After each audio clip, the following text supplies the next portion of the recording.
I won millions in the lottery and decided not to tell anyone. I asked my family for help as a test. Only one person reached out. I'm 35 years old, I live in Ohio, and until a few months ago, I was just another guy trying to survive on a mediocre salary and swallowing my pride at work. My family never saw me as someone of value. I have 2 brothers and 1 sister. My parents always treated my older brother, Ryan, as the pride of the family. He started a marketing company with financial support from them and never misses a chance to show off how successful he is. My younger sister, Emily, has 2 kids, works as a grocery store cashier, and can barely make rent. And my other brother, Aaron, keeps bouncing from job to job and still lives with our parents even though he's already 30. I was always the forgotten middle one. My parents never encouraged or supported me in anything.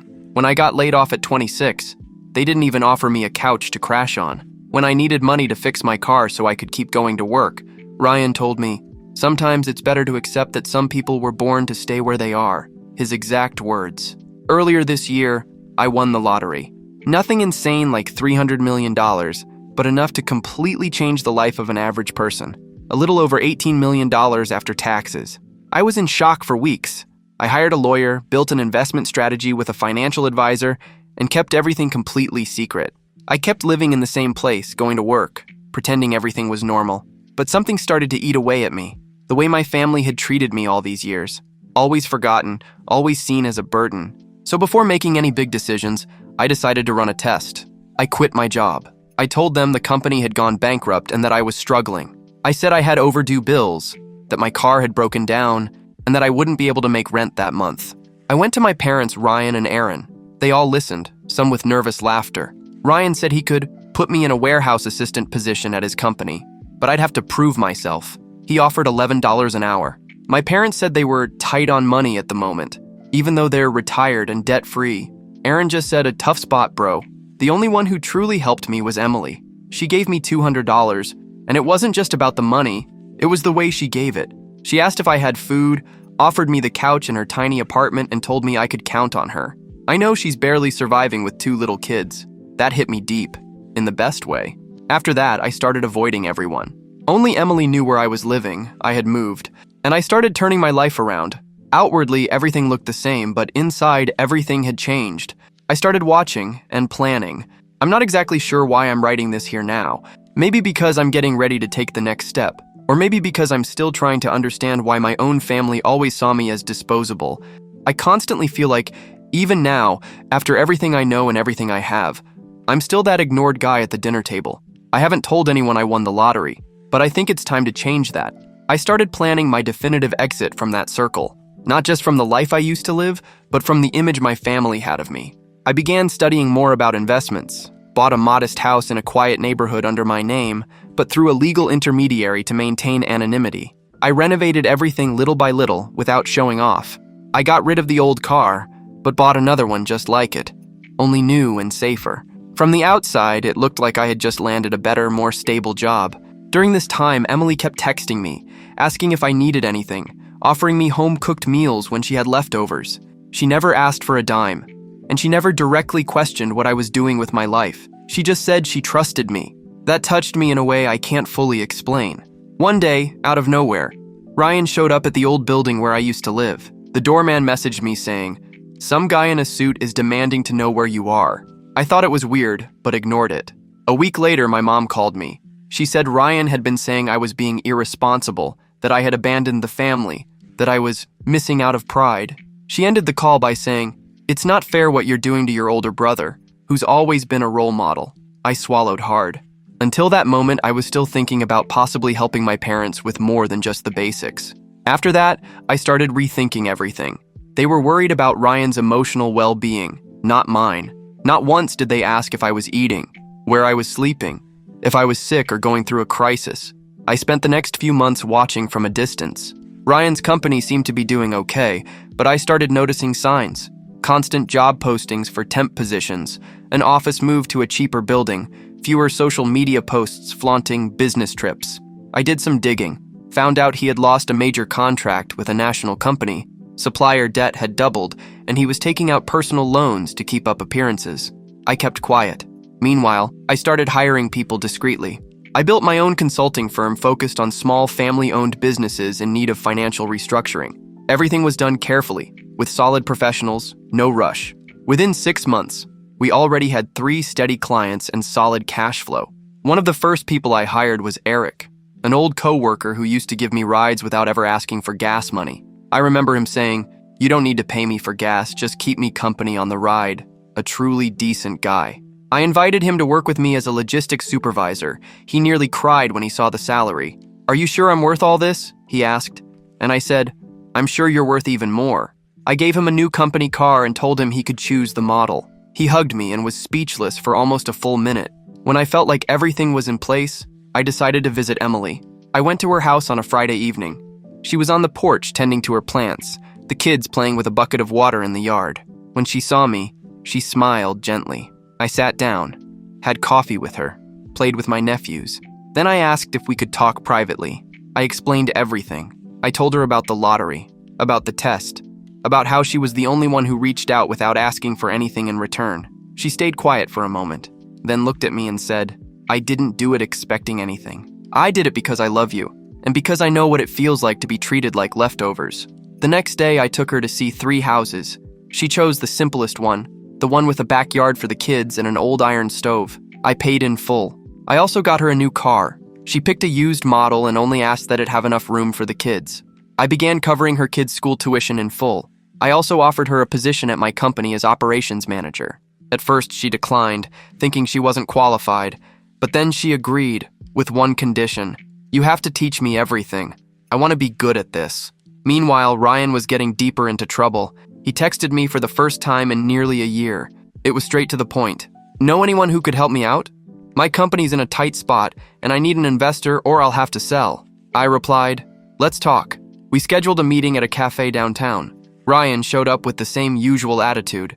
Expensive suit, flashy watch, forced smile. But this time there was something different.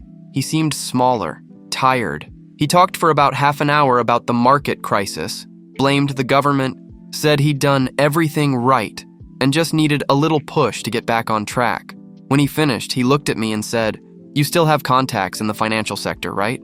I remember you mentioned some people. Think you could refer someone who might want to buy the company or invest in part of it?" I looked at him for a few seconds. I didn't say anything about what I knew. I just said, "Maybe I could buy it myself." He laughed in my face and said, "You? Buy it? Man, I don't think you've got the cash for that. You never had money. But if you know someone who's willing to invest, I only came to you because back at your old job you said you knew a few investors." Then I opened my bank account on my phone and showed it to him. He was stunned. I told him everything and he asked me for a loan. I said no, but that I was interested in buying the company. Since he needed to sell fast or lose everything, he agreed to try and sell it to me. He threw out a ridiculous number. I replied that that's not how it works, that there would be a proper valuation, and I would only buy it for what it was actually worth at that moment. He looked surprised, but quickly switched into salesman mode. He showed spreadsheets, talked about potential, tried to hype up something that was clearly sinking. I asked for all the documents to be emailed and told him I'd get back to him in a few days. I took everything to my lawyers and analysis team. The assessment was clear. The company wouldn't last another 2 months, but it had infrastructure, brand recognition, and could be turned around with serious changes. We closed the deal for a symbolic price. I could have let the company go bankrupt and bought the scraps for next to nothing, but I made a point to include in the contract, the company would be mine, 100%. And if Ryan wanted to stay on, he'd have to accept the new management, and whatever position I assigned him. He agreed, not because he wanted to, but because he had no other choice. The following week, I called a general staff meeting. I introduced Emily as the new administrative manager, said she would report directly to me. Then I announced a restructuring plan that included cuts to redundant roles, including Ryan's old title, which was basically a vanity title with a massive salary. It was reduced to commercial analyst, with goals and oversight. He stayed silent during the meeting, didn't even look my way. But the message was clear. Since then, he's shown up to work every day at 8 a.m., clocks in, attends meetings, doesn't say much, avoids any conversation that isn't strictly professional. The shine in his eyes is gone. So is the arrogance. Some of the older colleagues commented that he's changed. I don't reply. I don't explain. I just watch. My parents called a few days later, outraged. They said I was humiliating my own brother, that he needed support, not punishment. I asked if either of them remembered the last time they asked how I was doing. Silence. Then my mom muttered something like, "You've always been so sensitive." Since then, I've only kept their health insurance active, nothing more. I don't cut them off completely, but I don't deepen any ties either. They realized the cord that tied me to that old dynamic was severed. Aaron tried to get close again as soon as he heard about the company purchase. He texted me saying he was proud and that he had always believed in me, offered to help with whatever I needed. I politely declined, firmly, with no room for doubt. Eric, the old co-worker who gave me rides, is still a logistics supervisor. He adapted well, became one of the most respected people on the team. He never asked for anything, never sucked up, just worked hard and treated everyone with kindness. I gave him a generous bonus after our first 6 months. He came to thank me and said, "You're changing lives, man." And I replied, "I'm just trying to change mine. Everything else is a ripple." Sometimes, when I stop to think about all this, I get a knot in my chest. It's not happiness, not anger. It's a weird feeling, somewhere between relief and emptiness. Like I waited so long for a kind of recognition that, in the end, didn't mean anything. And when it was finally my turn to have power, I realized I didn't want revenge. I wanted respect. And that either comes from the heart, or it's worthless. On Emily's birthday, I took my nephews to a water park. It was the first time I saw those kids laugh without worry, eat whatever they wanted, without hearing no all the time. She hugged me on the way out and said it was more than any gift. "You gave them a childhood I never could." That hit me hard. For the first time in a long while, I felt like I was doing something right, not out of payback, but for someone who had always believed in me when no one else did. Update 1. The news that I had bought the company spread faster than I expected, not because I told anyone. Someone from the old team posted a photo of their new badge with my name listed as CEO and tagged the location. Within days, I started getting messages from distant cousins, former classmates, even people who used to ignore me at family barbecues, all so happy for me, all remembering how hard I worked. My mom texted me asking if she could share the news with her church group, that her son now owned a company. She said it would raise the family's name. I replied, "Do whatever you think is best." But inside, the whole thing turned my stomach. Ryan stayed quiet, but his behavior at work began to shift. He became more polite, more present. He even tried to compliment a presentation Emily gave during a meeting. It was a forced compliment, kind of robotic, but it happened. I didn't respond. Neither did Emily. She just kept speaking with the same confidence as always. Some employees started noticing the tension and asked me what was going on. I simply said, "Restructuring, that's all." The tension really ramped up when Ryan found out he was losing his company car. It was an Audi leased under the old management and was on the cut list. I sent him a formal email saying he had 1 month to return it. He came into my office with the paper in hand and said, "This is personal, isn't it?" I looked at him and calmly said, "No, it's management." His face turned red. He shook his head and slammed the door on the way out, but he returned the car on time. 2 days later, my mom called me crying. She said I was destroying her son, that he seemed worn down, and that all of this was about my pride. I stayed silent through it all. At the end, I said, "Mom, do you know Ryan never offered to help me when I was unemployed? That he laughed at me in front of others? That he told me some people are born to be average?" She was quiet. Then she whispered, "He shouldn't have said that. But he did, and you never defended me." She hung up, without saying another word. The following week, Aaron showed up at the company unannounced. He tried to hug me, said he was there to contribute. He told me he had done a tech course and was ready for a fresh start. I told him to leave a resume at the front desk and go through the proper channels. He didn't like that. Said, "Family should get priority." I responded, "The priority here is for the people who respected me when I had nothing." Emily heard everything from the next room. When he left, she walked in, looked at me, and said, "You did the right thing." They never understood that respect doesn't start when the money shows up, and she was absolutely right. In the days that followed, rumors started circulating around the company that I had only managed to buy the business because someone must have helped behind the scenes, or that I was just a front man for some real investor. Someone even suggested I might be involved in gambling. When it got back to me, I cut it off immediately. I called a leadership meeting. I showed the documents, the contracts, the financials, not to justify myself, but to make it clear that every decision was mine, and all of it was earned. There was no hidden partner, just someone who had been underestimated for years and finally put what he learned into practice. Ryan was in the room. He didn't say a word, just stared at the floor. After that meeting, the atmosphere changed. Some people started looking at me with more respect. Others, with fear. I didn't want either. I just wanted professionalism. One afternoon, I ran into Ryan in the hallway. He seemed hesitant, but eventually stopped and said, You got lucky, but you made it count. I can admit that. I looked at him for a few seconds. I could have thrown everything in his face. Years of humiliation, neglect, arrogance. But I just said, luck was not having to rely on you. He nodded awkwardly and walked away. That Saturday, I went to visit Emily again.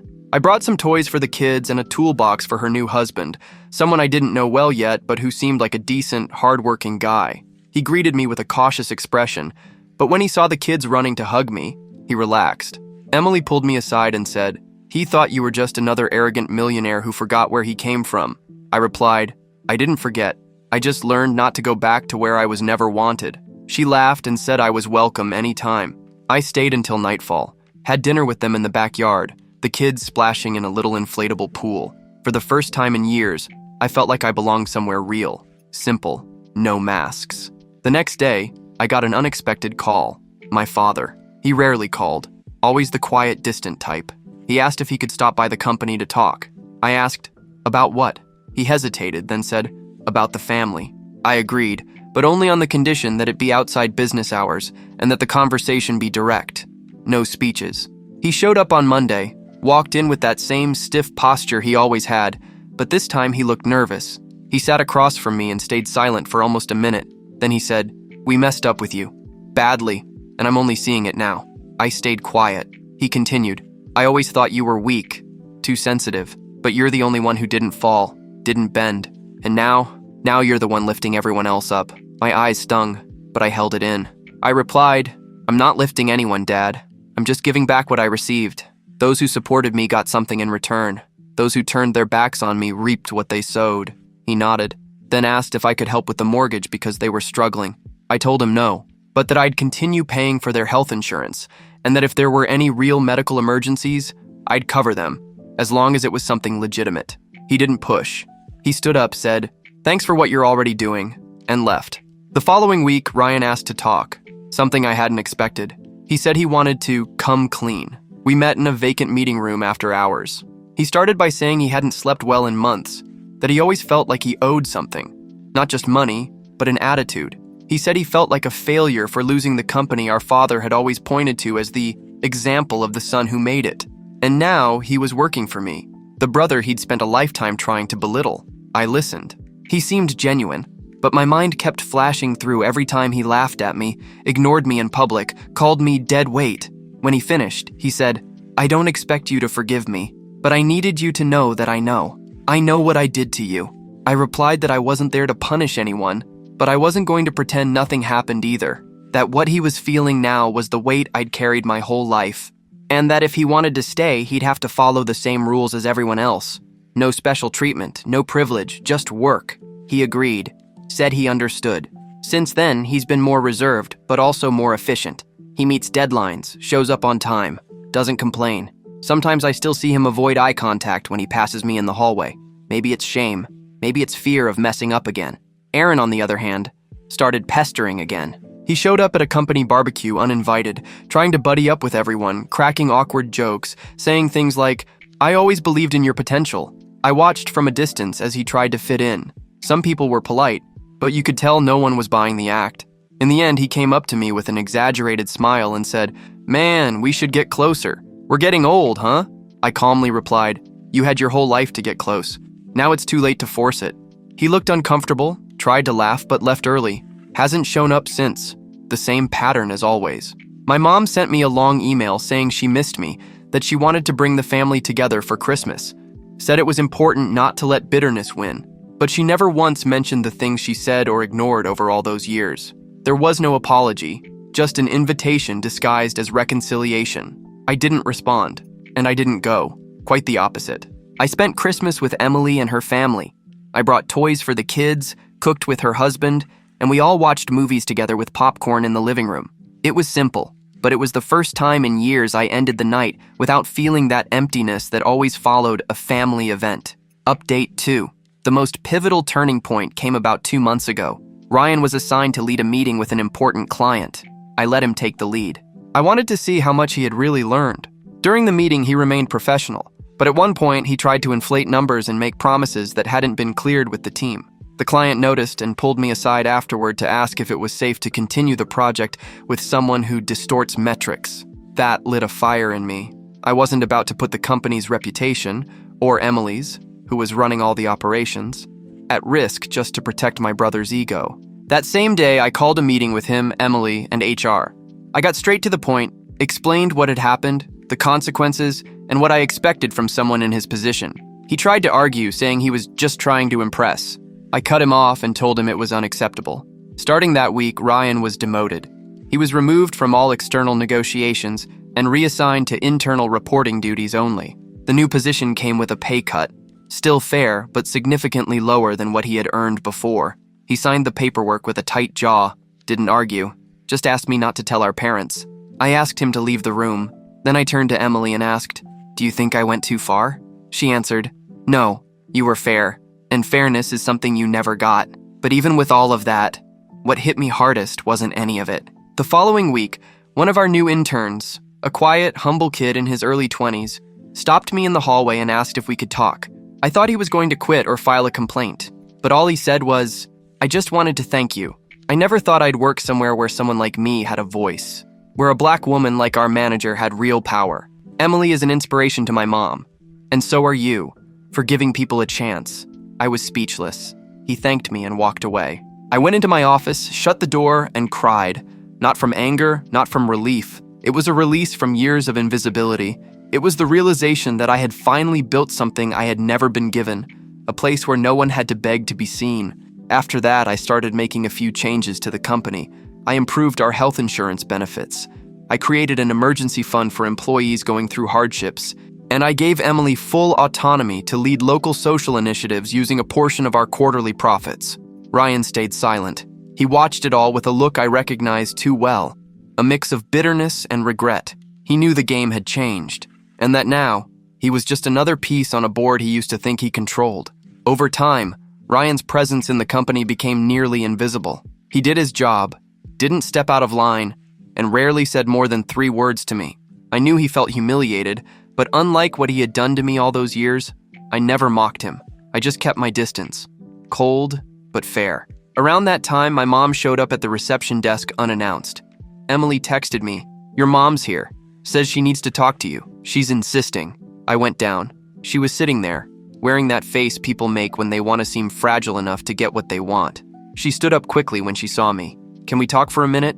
Just the 2 of us?" I brought her into a small meeting room. She started with the usual speech: family, unity, forgiveness, how important I was to everyone. I waited for the real reason. And of course it came. She and my dad were struggling to keep the house. Bills piling up, the mortgage behind, and a real risk of losing the property. I calmly told her that I had been paying for their health insurance and I'd continue to cover medical emergencies as long as they were legitimate. But I wasn't going to finance the consequences of their own choices. She started crying, said it was painful to see a son refuse to help. And I answered, what was painful was being treated like I didn't exist for 30 years. I learned how to live without your love. Now you'll learn to live without my money. She stood frozen, in shock. Tried to argue, but I stood up and opened the door. This conversation is over. She left without looking back. In the days that followed, comments started popping up among distant relatives. They said I had let it go to my head, that money doesn't change character, it reveals it, that I was being an ungrateful hard-ass. I heard it from a cousin at a mutual lunch. I laughed, asked her what she actually knew about my life. She stuttered and said it wasn't personal. I said, then shut up about my life. Emily heard about it later and texted me, you don't have to prove anything to anyone. Just live your life, the rest is noise. And I've been thinking about that a lot. Maybe the hardest part of all this isn't the money or the changes. It's realizing that we spend our whole lives just wanting our own family to really see us. And when they finally do, it's too late for any of it to feel genuine. Because what they see isn't you. It's your bank account. What you can give. I never wanted to be my brother's boss. I just wanted to be treated as an equal, as someone who mattered. But maybe that was never within reach. Maybe I spent too much time chasing a kind of love that never existed. A week later, I received an envelope at home. No return address. Inside was a handwritten letter from my father, 3 pages long. He started by talking about when I was little, recalling things I honestly didn't even think he had noticed. My first science fair. The day I broke my arm at school and cried alone because he got to the hospital late. Then he said he was proud of me, but that he was raised to believe a man who shows emotion raises a weak son, and that belief had turned into a rule inside him, even when it hurt. And then came the expected part, the request. He said he was ashamed to ask, but if I could help with the mortgage, he and my mother could grow old with dignity. I folded the letter, put it away, and didn't respond. Not out of revenge, but because by that point, I had understood that any help I gave would always come with the expectation of instant redemption. They didn't want to build something new. They just wanted to return to the position of control they'd lost, and that wasn't going to happen. That same month, Emily received a job offer from a competing company, higher salary, better benefits. When she came to tell me, I thought she was going to say she was accepting, but she said she turned it down. I won't trade dignity for money. Here, I have a voice, I have purpose, and I work for someone who truly believes in me. That's priceless. I almost cried right then and there. I stayed silent, just nodded. I gave her a raise the following month with a full bonus. It was the least I could do. For the company's anniversary, we organized a simple event just for the team. Real food, no corporate nonsense. During the toast, Emily was the one who spoke. She talked about the early days, about how the company had been built by someone everyone doubted, including his own family, and how now it was a space where no one had to beg to be heard. People clapped. Some even got emotional. I stood there, holding my glass, heart pounding. I looked around and saw faces that used to barely greet me now celebrating this as a personal achievement. I saw respect, not fear, not flattery, respect. The kind that doesn't come with a last name or a famous lineage. That night, I stayed late. I sat in the parking lot, inside my car, looking at the building. I thought about everything that had happened since that day I asked for help and got nothing but excuses and scorn. And I also thought about everything I still wanted to build, not to prove anything, but to create opportunities for people who had also been overlooked. Update 3. Today, nearly 2 years after everything began, I still have the same phone number. I still drive a regular car. I still wear simple clothes. But inside, I've completely changed. I'm no longer the guy who needed other people's approval to feel like I mattered. I know what I've built, and I know who I can count on. Ryan is still at the company, now working as a process analyst. He does his job well, no slip-ups, but the shine, the air of superiority, they're gone. Sometimes he looks at me like he's still trying to understand how the tables turned. The difference now is that he speaks to me with respect, not because I demand it, but because for the first time, he sees someone he never truly saw before. My parents still live in the same house. They pay the minimum on the mortgage, live on a tight budget. I don't interfere. They still have their health insurance and nothing more. Contact is rare. Maybe a message on my birthday, another at the end of the year. I respond politely, but that's it. They lost the right to be part of my life the moment they decided I didn't deserve attention when I needed it most. Aaron has completely disappeared. I heard he tried to open a supplement store and went bankrupt in less than 6 months. He hasn't come around again. He's not missed. Emily remains the heart of the company. She's grown, graduated from an online college at night, all paid for by me, and is now respected by the entire team. Her kids proudly call me Uncle. Sometimes they send me drawings saying I'm the hero of Mommy's job. I keep every single one in a drawer. Sometimes I think about what would have happened if no one had helped me back then. Maybe I would have vanished completely. But one person saw me when no one else did, and it was for her, and for people like her, that I chose to keep going. Today I don't have a perfect family, but I have peace, and that's worth more than any prize.